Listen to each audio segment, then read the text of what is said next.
എന്റെ കൂടെ ഒന്ന് വന്നേ. എന്താ? ഞാൻ വേറിട്ടൊരു കാഴ്ച കാണിച്ചു തരാം, ഒന്ന് വാ. പ്രിയപ്പെട്ടവരെ, ഞാൻ നമ്മുടെ സഖാക്കന്മാരോട് പലരോടും സംസാരിച്ച മുഖം കണ്ടതിലും എനിക്ക് ഏറ്റവും തോന്നിയ ഒരു കാര്യം, ചതിക്കപ്പെട്ടവരുടെ മുഖമാണ് നിങ്ങൾ പലരും. മുഖം കവി സമാനേ അഹം തവി ഗുണേശേ. കൊട്ടാരക്കരയിലെ ഇടതുപക്ഷ സ്ഥാനാർത്ഥിയായ KN ബാലഗോപാലിന് വേണ്ടി വോട്ട് തേടാൻ ഘോരഘോരം പ്രസംഗിക്കുന്ന മാലാ പാർവതി. ഞങ്ങൾ കഴിഞ്ഞ പ്രാവശ്യം വരെ ഞങ്ങൾ മുദ്രാവാക്യം വിളിച്ച് നേടിക്കൊടുത്ത് ഞങ്ങൾ വളർത്തിയ ഒരു സഖാവ് ഇന്ന് കൊടി മാറി ഞങ്ങളെ ചതിച്ചിരിക്കുന്നു. ഓ, റൂട്ട് അങ്ങോട്ടാണോ? അതിന് ഞങ്ങൾ പകരം ചോദിക്കുമെന്നൊരു മുഖമാണ് പലരിലും ഞാൻ കണ്ടത്. മാലാ പാർവതി എന്ന അഭിനേത്രിയെയും സാമൂഹ്യ പ്രവർത്തകയും ഒക്കെ നമുക്ക് പരിചയമുണ്ട്. പക്ഷേ ഇത്രയും വിവരദോഷിയായിരുന്നു ഇവരെന്ന് ഇന്നലെ മനസ്സിലായി. സത്യസന്ധമായി സാധാരണ ജനങ്ങളുടെ ഇടയിൽ പ്രവർത്തിച്ചും നേടിയതാണ് ഈ വിജയം ഈ കഴിഞ്ഞ 10 വർഷം കൊണ്ട്. ഒരുപാട് പ്രവർത്തനങ്ങൾ ജനങ്ങൾക്കിടയിൽ ഇറങ്ങി നടന്ന് ചെയ്തുകൊണ്ടാണ് അവര് വിജയമൊക്കെ സ്വന്തമാക്കിയതും തുടർഭരണം സ്വന്തമാക്കിയതും കഴിഞ്ഞ തവണ. ഇതൊക്കെ കേട്ടിട്ട് എന്റെ വൈറ്റമിൻ സി ചോർന്ന് പോണു വിക്രമ. ബാക്കി ഇനി പറയുന്നത് കേട്ടോണേ, പിടിച്ച് നിൽക്കാൻ ശേഷിയുള്ളവർ മാത്രം കേട്ടാൽ മതി. കോവിഡ് കാലം കഴിഞ്ഞപ്പോ BBC കേരളത്തിൽ പഠനത്തിനായി വന്നു. അവിടെ മുഴുവൻ ഓരോ സ്ഥലങ്ങളിൽ ഓരോ വീടുകൾ തുറക്കുമ്പോൾ അതിനകത്ത് മരിച്ച ശവശരീരങ്ങളും എല്ലാമായി ഇരിക്കുമ്പോൾ കോവിഡ് കാലത്ത് BBC സംഘം പഠനത്തിനായിട്ട് ഇവിടേക്ക് വന്നു. അവരുടെയൊക്കെ നാടുകളിൽ മരിച്ച ശവശരീരങ്ങളായിരുന്നെങ്കിൽ ഇവിടെ ജീവിച്ചിരിക്കുന്ന ശവശരീരങ്ങളെ കണ്ട് അവർ അത്ഭുതപ്പെട്ടു എന്നാണോ മാലച്ചേച്ചി പറയാൻ ഉദ്ദേശിക്കുന്നത്? അതല്ല ഉദ്ദേശം. നമ്മുടെ കുടുംബശ്രീ പ്രവർത്തകരും ആശാപ്രവർത്തകരും വണ്ടി കൊണ്ടുവന്ന് അമ്മാവാ ഭക്ഷണം കഴിച്ചോ, പൊതിയിരട്ടെ, ചോറ് ഊണ് കിട്ടുമോ, അല്ലെ മരുന്ന് കഴിച്ചോ എന്ന് ചോദിച്ച് ഓരോ വീടാന്തരം കയറി ഇറങ്ങുന്നത് കണ്ട് അത്ഭുതപ്പെട്ടു പോയി. കണ്ണിൽ ചോരയുണ്ടോടി നിനക്കൊക്കെ? നിങ്ങളിപ്പോ പറഞ്ഞല്ലോ, വിദേശ രാജ്യങ്ങളിലേതുപോലെയല്ല ഇവിടുത്തെ പാവപ്പെട്ട ആശാപ്രവർത്തകരും പിന്നെ ആരാണ് കുടുംബശ്രീക്കാരും ഒക്കെ അല്ലെ. ആശാപ്രവർത്തകരെ അപ്പൊ നിങ്ങൾക്ക് ഓർമ്മയുണ്ട്, ആശാപ്രവർത്തകര് ഒരു സമരം നടത്തിയായിരുന്നു. ആ മാസങ്ങൾ നീണ്ട സമരം, അവിടെ വരെ ഒന്ന് പോയായിരുന്നോ? ഞാനൊരു സത്യം പറഞ്ഞ് വിശ്വസിക്കൂ? എനിക്കത് ഓർമ്മയില്ല. എനിക്ക് ഓർമ്മയുണ്ട്. കഴിച്ചോ കുടിച്ചോ അപ്പച്ച അമ്മച്ചി എന്നെല്ലാം ചോദിച്ചുകൊണ്ട് വീടാന്തരം കയറി ഇറങ്ങാൻ അപ്പോൾ ആശാപ്രവർത്തകരെ ഉണ്ടായിരുന്നുള്ളൂ. നിസാര പണത്തിന് സ്വന്തം ആരോഗ്യവും സ്വന്തം ജീവനും പോലും വകവയ്ക്കാതെ ആ സമയത്ത് അവർ അക്ഷീണം അവർ പ്രയത്നിച്ചായിരുന്നു. അവർ ഒരുപാട് ജോലി ചെയ്തു എന്ന് നിങ്ങൾക്ക് ഓർമ്മയുണ്ട് അല്ലെ? അവരുടെ അവസ്ഥ എന്തായി? അവരോട് എന്താണ് നിങ്ങളുടെ മുഖ്യൻ കാണിച്ചത്? അതിന്റെ എല്ലാം പിന്നിൽ നിങ്ങളാണ്, ഇടതുപക്ഷ പ്രവർത്തകരാണ്. സ്ത്രീ പറയുന്നത് കേട്ടോ ഒരു ഉളുപ്പുമില്ലാതെ. അതായത് കോവിഡ് കാലത്ത് കേരളത്തെ പിടിച്ചു നിർത്തിയത് ഇടതുപക്ഷ പ്രവർത്തകരാണെന്ന്. ഒന്നും പറഞ്ഞിട്ട് കാര്യമില്ല, വിവരം കേട്ട വർഗം. ഇവർ ഈ വേദിയിൽ നിന്ന് പിന്നെ അവിടെ കേൾക്കാൻ ഒരു 50 പേരെ മാക്സിമം ഉള്ളൂ. ഇവരെല്ലാവരും ഈ പാർട്ടി പ്രവർത്തകരായതുകൊണ്ട് തന്നെയാണ് ഇവർ ഇത്രയും ഉറപ്പോടെ ധൈര്യത്തോടെ നിന്ന് സംസാരിക്കുന്നത്. എന്നാൽ ഇതൊക്കെ ഇങ്ങനെ സോഷ്യൽ മീഡിയയിലൂടെ മറ്റുള്ളവരിലേക്ക് എത്തുമെന്നൊരു ചിന്ത പോലും ഇവർക്ക് ഇല്ലാതെ പോയല്ലോ. എന്ത് ചെയ്യാം, ഹതഭാഗ്യരായവർക്ക് ദൈവം തലച്ചോറ് കൊടുത്തില്ല, അതിന്റെ പേരിൽ ബുദ്ധിയുമില്ല. മാറാത്തതിനി മാറുമെന്ന് ചോദിക്കുന്നവരുടെ മുഖത്ത് നോക്കി എന്താണ് നിങ്ങൾ കൊണ്ടുവരാൻ പോകുന്ന മാറ്റം എന്ന് നമുക്ക് ചോദിക്കണം. അപ്പൊ BJPക്ക് നേരെയാണ് ചോദ്യം ഉന്നയിക്കുന്നത്, എന്താണ് നിങ്ങൾ മാറ്റാൻ പോകുന്നതെന്ന്. കാരണം ഇവിടെ നിലവിൽ മാറാൻ ഇനി ഒന്നുമില്ല. എല്ലാം മാറ്റി മറിച്ച് ഒരു മാറ്റത്തിലൂടെ വിപ്ലവം സൃഷ്ടിച്ച് കേരളത്തെ ഇപ്പൊ കണ്ടാൽ മനസ്സിലാകാത്ത രീതിയിലാക്കിയിരിക്കുകയാണ് ഓൾറെഡി ഈ 10 വർഷം കൊണ്ട്. അപ്പൊ എന്താണ് ഇനി നിങ്ങൾ മാറ്റാൻ പോകുന്നത്? എന്താണ് ഇവിടെ മാറേണ്ടതെന്ന് അവരോട് നമ്മൾ ചോദിക്കണമെന്ന്. അമ്പലത്തിൽ കയറില്ല എന്ന് പറഞ്ഞ് ശാസിക്കുമോ? കണ്ട പറയുന്ന വിവരദോഷം കേട്ടോ. നിങ്ങൾ ഇടതുപക്ഷ പ്രവർത്തകയാണ്, നിങ്ങൾ അമ്പലത്തിൽ കയറാൻ പാടില്ല എന്ന് പറഞ്ഞ് നമ്മളുടെ നേരെ വാളുമായി വരുമോ? സത്യത്തിൽ ഇവർക്കൊക്കെ എതിരെ കേസ് എടുക്കണം. ഇത് കേൾക്കുമ്പോ തന്നെ എന്തൊരു അസ്വസ്ഥതയാണ് നമ്മളിൽ ഉണ്ടാകുന്നത്. ഈ BJP അധികാരത്തിൽ വന്നാൽ നമ്മുടെ നേരെ വാളും എടുത്തുകൊണ്ട് വന്ന് നിങ്ങൾ അമ്പലത്തിൽ പോകില്ലേ, അമ്പലത്തിൽ പോയില്ലെങ്കിൽ നിങ്ങളെ വെട്ടിക്കളയും എന്ന് പറയുന്നതാണ് ഇവർ ഈ പറഞ്ഞു വെക്കുന്നത്. എല്ലാ നുണപ്രചരണങ്ങളും മനുഷ്യര് മാറി ചിന്തിക്കാൻ സമ്മതിക്കാതെ ഇപ്പൊ കിടന്ന് അനുഭവിക്കുന്ന യാതനകളിൽ തന്നെ കിടന്ന് തുടർച്ചയായിട്ട് അനുഭവിക്കാൻ ഇങ്ങനെ അവർ മാക്സിമം പ്രോത്സാഹിപ്പിച്ചുകൊണ്ടിരിക്കുകയാണ്. മാക്സിമം മനുഷ്യനെ വീണ്ടും കുടുക്കാൻ ഇങ്ങനെ പ്രേരിപ്പിച്ചുകൊണ്ടിരിക്കുകയാണ്. ഒരു മാറ്റവും ഇല്ലല്ലോ. നമ്മള് ജാതി ചോദിച്ച് നമ്മൾ എവിടെയാണ് ഇരിക്കേണ്ടത് എന്ന് ആൾക്കാർ നിശ്ചയിക്കുമോ? BJP ഭരിക്കുന്ന ഏത് സംസ്ഥാനത്താ ജാതി ചോദിച്ചുകൊണ്ട് ആളുകളെ ഇരുത്തുന്നത്? വിദ്യാലയങ്ങളിലൊക്കെ അങ്ങനെയാണോ? അല്ലെങ്കിൽ ഒരു ഹോസ്പിറ്റലിൽ ചെന്നാൽ അങ്ങനെയാണോ? ഇന്ത്യയിലെ എല്ലാ സംസ്ഥാനങ്ങളിലും നിലവിലുള്ള അവസ്ഥയെപ്പറ്റി വ്യക്തമായിട്ട് അറിയാവുന്ന പണ്ഡിതയല്ലേ? അതുകൊണ്ട് ചോദിക്കുകയാണ്. നിങ്ങളുടെ കമ്മ്യൂണിസ്റ്റ് ഇവിടെ മാത്രമല്ലേ ഉള്ളൂ? ഇന്ത്യയിൽ വേറെ വല്ലയിടത്തും ഉണ്ടോ? ഞങ്ങളുടെ അറിവിലില്ല. പിന്നെ നാണക്കെടുത്തി. അപ്പോ ബാക്കി എല്ലാ സംസ്ഥാനങ്ങളിലും വേറെ വ്യത്യാസമുണ്ട്. ജാതിയുടെ അടിസ്ഥാനത്തിലാണ് ക്യൂ ഒക്കെ നിൽക്കുന്നത്. അങ്ങനെയാണോ? എന്തിനിങ്ങനെ പാവപ്പെട്ട മനുഷ്യരെ പറഞ്ഞ് തെറ്റിദ്ധരിപ്പിച്ച് അടിമകളാക്കി വെച്ചിരിക്കുകയാണ് ആ മുന്നിലിരിക്കുന്ന കുറെ എണ്ണത്തിനെ. ഒരു കള്ളൻ കുറെ നുണ പറയാനും നീയൊക്കെ ഇത് കേട്ട് വായും പൊളിച്ച് ബാക്കിയുള്ളവരെ കൂടെ തെറ്റിദ്ധരിപ്പിക്കാൻ ശ്രമിക്കുന്നതൊക്കെ കൊള്ളാം, അല്പം വിവരം കൂടിയാകാം. നമ്മൾക്ക് ഭക്ഷണം കഴിക്കുമ്പോൾ നിങ്ങൾ ഇരിക്കേണ്ടത് ആ പന്തിയിലാണ് എന്ന് പറഞ്ഞ് മാറ്റിയിരുത്തുമോ? ആ മാറ്റമാണോ നമ്മൾ പ്രതീക്ഷിക്കേണ്ടത്? എത്ര ധൈര്യത്തോടെയാണ് അതൊക്കെ പറഞ്ഞു വെക്കുന്നത്. ഭക്ഷണം കഴിക്കാനിരിക്കുമ്പോൾ ജാതിയുടെ അടിസ്ഥാനത്തിൽ നിങ്ങൾ ആ പന്തിയിൽ പോയി ഇരിക്കൂ എന്ന് പറയും BJP വന്നാൽ. അല്ലെങ്കിൽ കോൺഗ്രസ് വന്നാൽ വേറെ എന്തെങ്കിലുമൊക്കെ ഇവിടെ നടത്തും. കമ്മ്യൂണിസ്റ്റ് ആണെങ്കിൽ മാത്രമേ നമുക്ക് എല്ലാ ജാതിയിലും മതത്തിലും പെട്ട ആളുകൾക്ക് ഒന്നിച്ചിരുന്ന് ആഹാരം കഴിക്കാൻ പറ്റുള്ളൂ. ജാതിയും മതവും എന്താണെന്ന് ചോദിക്കാതിരിക്കണമെങ്കിൽ അത് വേണം. എല്ലാം ഞാൻ കടിച്ചു പിടിച്ചോണ്ട് നിൽക്കണം. എനിക്ക് ചൊറിഞ്ഞോണ്ട് എന്നെ കൊണ്ട് പറയിപ്പിക്കരുത്. ഇവിടെ എന്തിനാ റിസർവേഷൻ? എന്തിനാ ജാതിയുടെ അടിസ്ഥാനത്തിൽ? എന്തിനാ കാസ്റ്റ് സർട്ടിഫിക്കറ്റ്? എന്തിനാ ഇവിടുത്തെ സർക്കാർ ജോലിക്കൊക്കെ ആവശ്യപ്പെടുന്നത്? നോൺ ക്രീമി ലെയർ സർട്ടിഫിക്കറ്റ് എന്തിനാ? ഇതൊക്കെ എന്തിനാ? ഇവിടെ എങ്കിൽ കേരള സർക്കാർ ജാതി മതം ഇല്ല എന്നങ്ങ് പ്രഖ്യാപിച്ചാ പോരെ? വർഗീയത ഏറ്റവും കൂടുതൽ പറയുന്നതും അത് ഉപയോഗിക്കുന്നതും വോട്ടടിക്കാൻ വേണ്ടി അതിനെ ഒരു ദാക്ഷിണ്യവുമില്ലാതെ ദുരുപയോഗം ചെയ്യുന്നത് നിങ്ങൾ മാത്രമല്ലേ? അമ്പലത്തിനെയും പള്ളിയെയും ഒക്കെ നിങ്ങളുടെ സൗകര്യം പോലെ ഉപയോഗിക്കാൻ ഒരു മടിയും കാണിക്കാത്ത ആളുകളല്ലേ ഇടതുപക്ഷത്തിൽ ഇപ്പോൾ ഉള്ളത്? മാറാത്തത് എന്താണ്? കേരളത്തിൽ മാറേണ്ടത്? കേരളത്തിലെ ജനങ്ങൾ അനുഭവിക്കുന്ന യാതനകൾ മാറണ്ട, ഇവിടെ നടക്കുന്ന കൊള്ള മാറണ്ട, അഴിമതി മാറണ്ട, ആരോഗ്യരംഗത്തെ ശോചനീയാവസ്ഥ മാറണ്ട, വിദ്യാഭ്യാസ മന്ത്രി മുതൽ നീളുന്ന വിദ്യാഭ്യാസ നിലവാരമില്ലായ്മ അതിവിടെ മാറണ്ട, ലഹരിയും ഗുണ്ടായുസവും ഒന്നും ഇവിടെ മാറണ്ട, സ്ത്രീകളും കുട്ടികളും ഇപ്പോഴും നേരിട്ടുകൊണ്ടിരിക്കുന്ന ആക്രമണങ്ങൾ ഇവിടെ മാറണ്ട. ഇതൊക്കെ പറഞ്ഞു പറഞ്ഞു മടുത്തു. നിങ്ങൾ കണ്ണു തുറന്ന് നോക്കിയിട്ട് ഇവിടെ മാറാനൊന്നും ഇല്ലേ? അവരുടെ ഭരിക്കുന്ന നാടുകളിലെ എല്ലാം തൊഴിലാളികൾ ഇന്ന് കേരളത്തിൽ വന്ന് ജോലി ചെയ്യുന്നത് എന്തുകൊണ്ടാണ് എന്ന് നമുക്ക് ചോദിക്കണം. അതാണ് പോയിന്റ്. എന്തുകൊണ്ടാണ് അവിടെ ഉള്ളവർ ഇവിടെ വന്ന് ജോലി ചെയ്യുന്നത്? ഇവിടെ ഉള്ളവരൊക്കെ എവിടെ പോയി? ഇവിടെയുള്ള കുട്ടികൾ എവിടെ പോയി? ഡിഗ്രിക്കൊന്നും ചേരാൻ ഇവിടെ കുട്ടികളില്ലാതെ സീറ്റുകൾ ഒഴിഞ്ഞു കിടക്കുകയാണല്ലോ. ഉന്നത വിദ്യാഭ്യാസത്തിന് ഒരു പ്രത്യേക മന്ത്രി ഏർപ്പാടാക്കിയിട്ടുണ്ട്. ഇവിടെ എന്തെടുത്തിട്ട് മറിച്ചെന്നാ പറയുന്നത്. കുട്ടികൾ അവരുടെ സ്വന്തം കഴിവിനനുസരിച്ച് +2 വരെയോ ഒക്കെ പഠിച്ചതിന് ശേഷം അവർ നാട് വിട്ട് ഓടുകയാണ് ഇവിടുന്ന്. ഇവിടെ ജീവിക്കാൻ അവർക്ക് ഇഷ്ടമില്ല. കഴിഞ്ഞ തലമുറയിൽപ്പെട്ട ആളുകളാണെങ്കിലും വേറെ ഒരു നിവൃത്തിയില്ലാത്തത് കൊണ്ട് ഇവിടെ തുടരുകയാണ്. അല്ലാത്ത ആളുകളെല്ലാം ഇവിടെ വിട്ട് ഓടുകയാണ്. എന്തുകൊണ്ട്? ഇവൻ തന്നെയാ പ്രശ്നം. ഇരിക്കുന്നവരെ മുടിയും പ്രശ്നങ്ങൾ അവസാനിക്കില്ല. തൊഴിലില്ലായ്മ ഏറ്റവും കൂടുതൽ ഈ രാജ്യത്തുള്ള സംസ്ഥാനം കേരളമാണ്.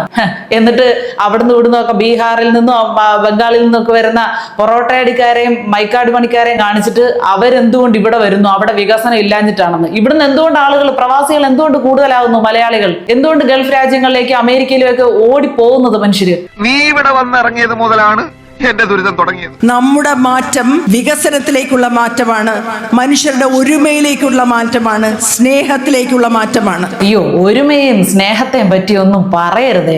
വികസനം പിന്നെ പാലങ്ങളിലും കെട്ടിടങ്ങളിലും ആണല്ലോ നമ്മൾ കാണുന്നത്. അതിന് കടമെടുത്ത എത്ര കോടിയാണെന്ന് ചോദിച്ചാൽ അന്നേരം കറങ്ങി നിങ്ങൾ തൊട്ടുള്ളവർ വീഴും. ഒരുമയും സ്നേഹത്തെയും കുറിച്ച് മുഖ്യമന്ത്രിയെ കൊണ്ട് പ്രസംഗിപ്പിക്കുമായിരുന്നെങ്കിൽ കുറച്ചുകൂടി ഒരു ഇമ്പം ഉണ്ടാവുമായിരുന്നു കേൾക്കാൻ. അവൻ ഇച്ചിരി ബഹുമാനം കൂടിയിട്ടുണ്ടല്ലോ. എനിക്ക് അവന്മാര് സാറിന് താങ്ങിയത് പോലെ തോന്നിയത് അല്ല, ബഹുമാനം കൂടിയിട്ടുണ്ട്. എങ്കിൽ കൂടി കാണും. ഒരു മനുഷ്യൻ എന്തെങ്കിലും ഒരു കാര്യം സംസാരിക്കാൻ അടുത്തേക്ക് ചെല്ലുമ്പോൾ അയാൾ മനുഷ്യനാണ് എന്ന പരിഗണന നൽകി അയാളോട് പെരുമാറുക എന്നുള്ളത് സ്നേഹത്തിന്റെ ഏറ്റവും ബേസിക് ആയിട്ടുള്ള ഒരു കാര്യമാണ്. അതുപോലും ഇല്ലാത്ത ആളുകൾ സ്നേഹത്തിന്റെ കാര്യത്തെ പറ്റി വാചാലരായാലോ. ഇവിടെ കടുകുമണി പോലെ ഉള്ള പ്രശ്നങ്ങളെ ഊതിപ്പെരുപ്പിച്ച്. കടുകുമണിയായിരുന്നു കേട്ടോ ശബരിമലയിലെ കിലോ കണക്കിന് സ്വർണം കൊള്ള നടത്തിയത്. ആരോഗ്യരംഗത്ത് നമ്മൾ കണ്ടതെല്ലാം ഈ കഴിഞ്ഞ 5 വർഷം കൊണ്ട് കെട്ടിടം ഇടിഞ്ഞു വീണതും രോഗികളുടെ വയറ്റിൽ കത്രികയും പഞ്ഞിയും കത്തിയെല്ലാം തിരികിയതും എല്ലാം കടുകുമണിയുടെ വലുപ്പത്തിലുള്ള പ്രശ്നങ്ങളായിരുന്നു. ആർക്ക്? നിങ്ങൾക്ക് ഇതൊക്കെ കടുകുമണിയുടെ വലുപ്പത്തിലുള്ള പ്രശ്നമായിരിക്കും. എനിക്കതാ മനസ്സിലാകാത്തത്. നിങ്ങളൊക്കെ AC കാറിൽ നിന്നും AC റൂമിലേക്ക് കയറി ലാവിഷായിട്ട് ജീവിക്കുന്നു. നിങ്ങൾക്കൊന്നും ബൂർഷ്വാ ജീവിത രീതി ഇഷ്ടമില്ലാത്തതുകൊണ്ട് ഇങ്ങനെയുള്ള സാധാരണ ജീവിതമാണല്ലോ നയിക്കുന്നത്. പക്ഷെ ജനങ്ങൾ അനുഭവിക്കുന്ന ഒരു യാതന നിറഞ്ഞ ബൂർഷ്വാ ജീവിതമുണ്ട്. ഈ വേനലായാലും മഴയായാലും മണ്ണിൽ കഷ്ടപ്പെട്ട് ചില്ലറ സാധനങ്ങൾക്ക് തുടങ്ങി എല്ലാ കാര്യങ്ങൾക്കും നിങ്ങൾക്കും കേന്ദ്ര സർക്കാരിനും എല്ലാം ടാക്സും തന്ന് ജീവിച്ചു പോകുന്ന ഒരു സർവ്വസാധാരണക്കാരുണ്ട്. അവര് ചിലപ്പോ സർക്കാർ ആശുപത്രിയിലൊക്കെ ചെന്ന് ക്യൂ നിൽക്കേണ്ടി വരും. അപ്പോൾ ചിലപ്പോൾ കെട്ടിടം ഇടിഞ്ഞു വീണാൽ അവർക്ക് മരണം സംഭവിച്ചെന്ന് വരും. അവരുടെ കുടുംബത്തിനുണ്ടാകുന്ന നഷ്ടം കടുകുമണിയുടെ വലിപ്പമുള്ളതല്ല. ശബരിമലയിൽ വ്രതമെടുത്തു പോകുന്ന വിശ്വാസിയുടെ വേദന കടുകുമണിയുടെ വലിപ്പമുള്ളതല്ല. ഇവനത് പറഞ്ഞാൽ മനസ്സിലാവില്ല. അല്ല, അത്ര വിശാലമായിട്ട് ചിന്തിക്കണമെങ്കിൽ അതിനുള്ള മനസ്സും വേണം.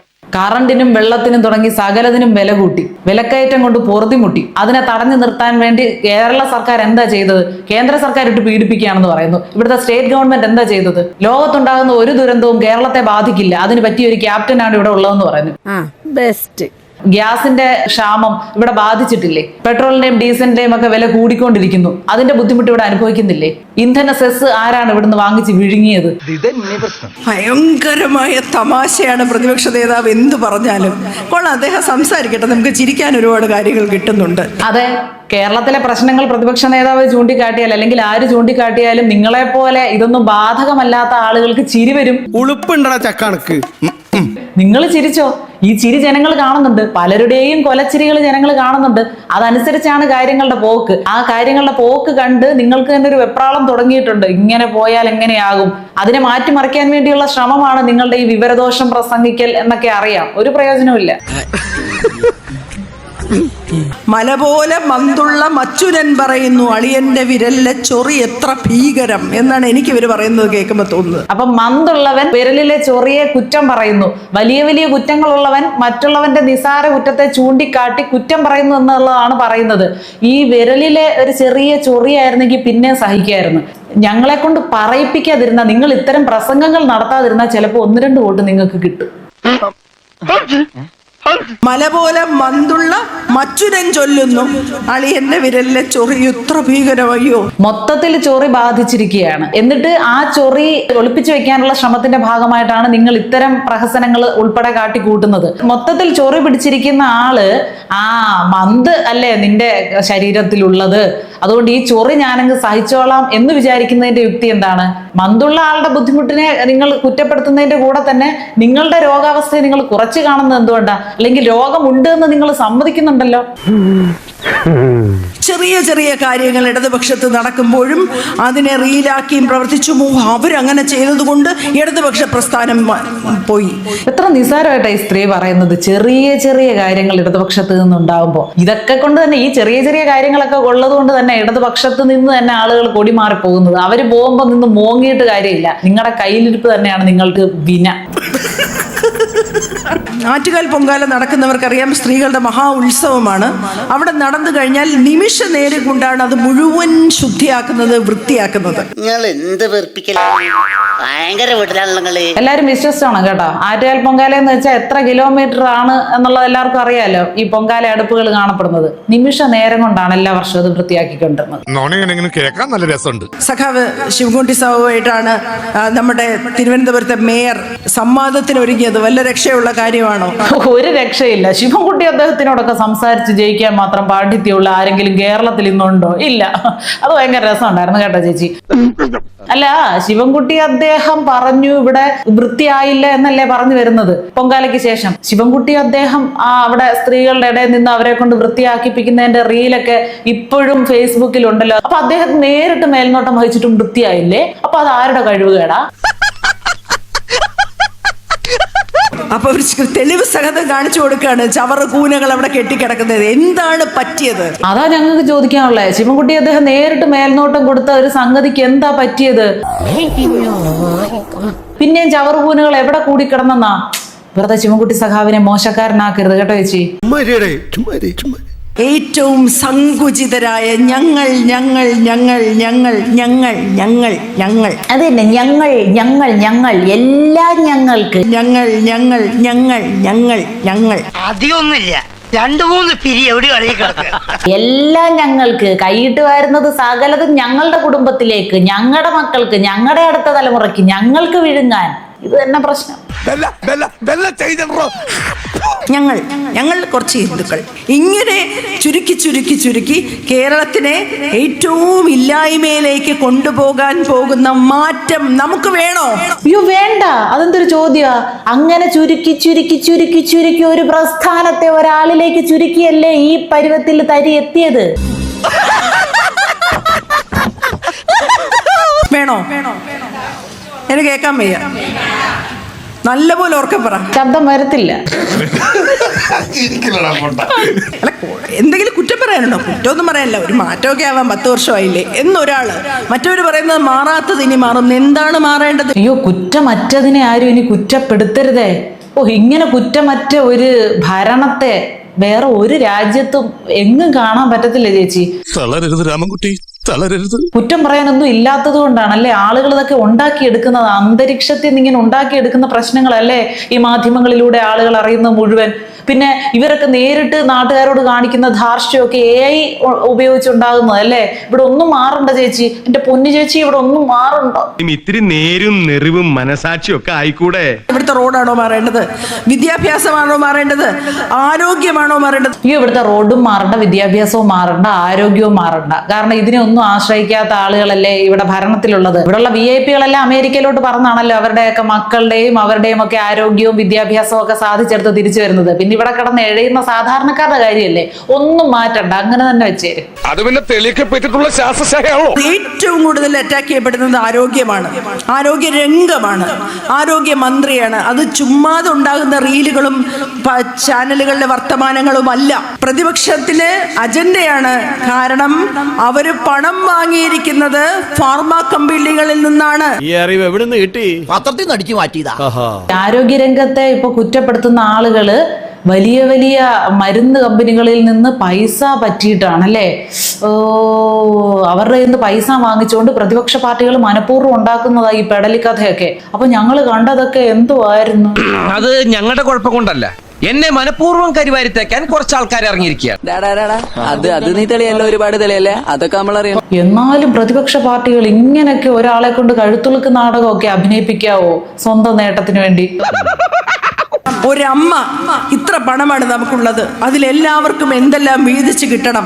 കയ്യൂക്കുള്ളവനല്ല, ഇല്ലാത്തവന് കൊടുക്കണം, ഏറ്റവും ദരിദ്രന് കൊടുക്കണം, ശബ്ദമില്ലാത്തവന് കൊടുക്കണം എന്ന വാത്സല്യത്തോടെ കരുതലോടെ, പണത്തിനെ ഒരു കണക്കായിട്ടല്ല മനുഷ്യരുടെ മുഖവും അവസ്ഥയുമായി കണ്ട് പിരിച്ച് ഓരോരുത്തർക്ക് അന്നം കൊടുത്ത ഒരു മനുഷ്യന്റെ നാടാണ് കൊട്ടാരക്കര.